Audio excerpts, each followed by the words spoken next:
Pengembangan media dan sumber belajar. Pengertian dan manfaat media pembelajaran. Media berasal dari bahasa Latin medius yang secara harfiah berarti tengah, perantara, atau pengantar. Menurut Gerlach dan Eli mengatakan bahwa media apabila dipahami secara garis besar adalah manusia, materi atau kejadian yang membangun kondisi yang membuat siswa mampu memperoleh pengetahuan, keterampilan, atau sikap. Media yakni perantara atau pengantar sumber pesan dengan penerima pesan. Media pembelajaran bisa dikatakan sebagai alat yang bisa merangsang siswa supaya terjadi proses belajar. Secara umum, media memiliki beberapa fungsi, di antaranya yang pertama, dapat mengatasi keterbatasan pengalaman yang dimiliki oleh para siswa. Yang kedua, dapat melampaui batasan ruang kelas. Yang ketiga, menghasilkan keseragaman pengamatan. Yang keempat, menanamkan konsep dasar yang benar, konkret, dan realistis. Dan yang terakhir, membangkitkan keinginan dan minat baru. Secara garis besar, media pembelajaran terbagi atas. Yang pertama, media audio, yakni media yang hanya dapat didengar saja atau yang memiliki unsur suara, seperti radio dan rekaman suara. Yang kedua, media visual, yakni media yang hanya dapat dilihat saja dan tidak mengandung unsur suara, seperti gambar, lukisan, foto, dan sebagainya. Dan yang terakhir, media audiovisual, yakni media yang mengandung unsur suara dan juga memiliki unsur gambar yang dapat dilihat, seperti rekaman video, film, dan sebagainya. Adapun sumber materi pelajaran yang dapat dimanfaatkan untuk proses pembelajaran yaitu 1. Tempat atau lingkungan. Lingkungan merupakan sumber pelajaran yang sangat kaya sesuai dengan tuntunan kurikulum. Yang kedua, orang atau narasumber.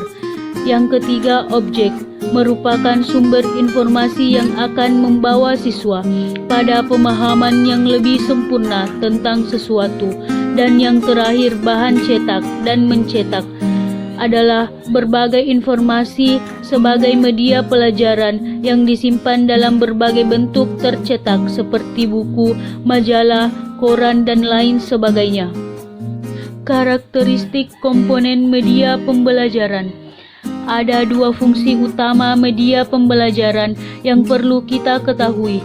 Fungsi pertama media adalah sebagai alat bantu pembelajaran dan fungsi kedua adalah sebagai media sumber belajar.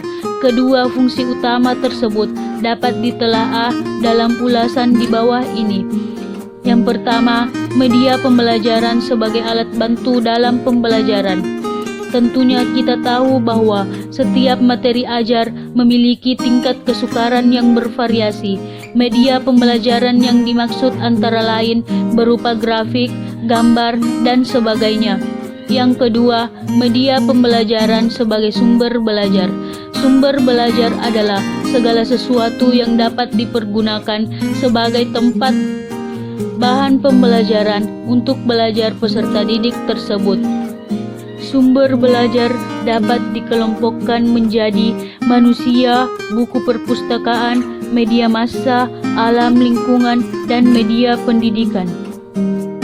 Macam-macam media pembelajaran dan karakteristiknya. Media pembelajaran merupakan komponen instruksional yang meliputi pesan, orang, dan peralatan. Menurut Syaiful Bahri dan Aswan Zain, media merupakan wahana penyalur informasi belajar atau informasi pesan. Berdasarkan perkembangan teknologi tersebut, media pembelajaran dikelompokkan ke dalam 4 kelompok.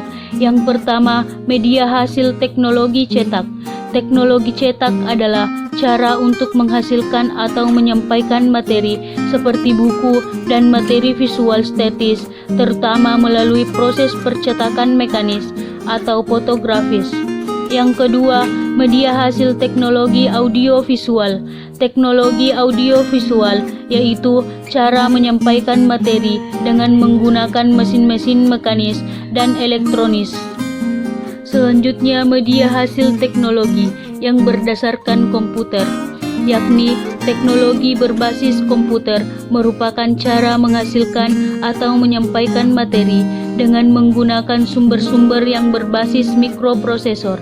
Dan yang terakhir, media hasil gabungan teknologi cetak dan teknologi komputer. Teknologi gabungan adalah cara untuk menghasilkan dan menyampaikan materi yang menggabungkan pemakaian beberapa bentuk media yang dikendalikan oleh komputer.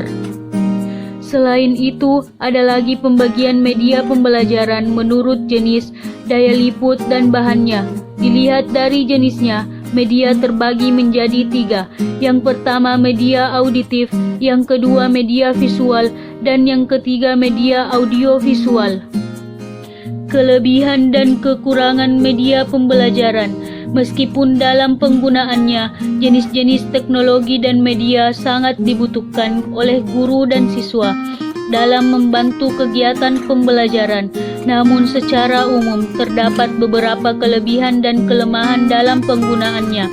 Di antaranya yaitu memperjelas penyajian pesan agar tidak terlalu bersifat verbalistis, mengatasi perbatasan ruang, waktu, dan daya indera. Dengan menggunakan media pendidikan secara tepat dan bervariasi, sifat pasif anak didik dapat diatasi. Dengan sifat yang unik pada setiap siswa, ditambah lagi dengan lingkungan dan pengalaman yang berbeda, sedangkan kurikulum dan materi pendidikan ditentukan sama untuk setiap siswa. Pemanfaatan dan penggunaan sumber belajar. Pemanfaatan media dalam pembelajaran terbagi atas. Yang pertama, media berbasis visual. Keberhasilan penggunaan media berbasis visual ditentukan oleh kualitas dan efektivitas bahan-bahan visual dan grafik. Yang kedua, media berbasis audiovisual merupakan bentuk media pembelajaran yang murah dan terjangkau. Audio dapat menampilkan pesan yang memotivasi siswa untuk belajar.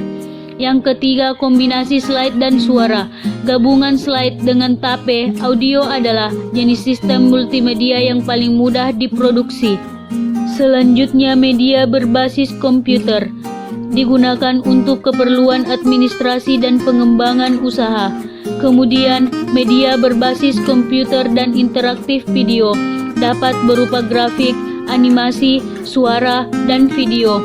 Yang terakhir, media berbasis internet.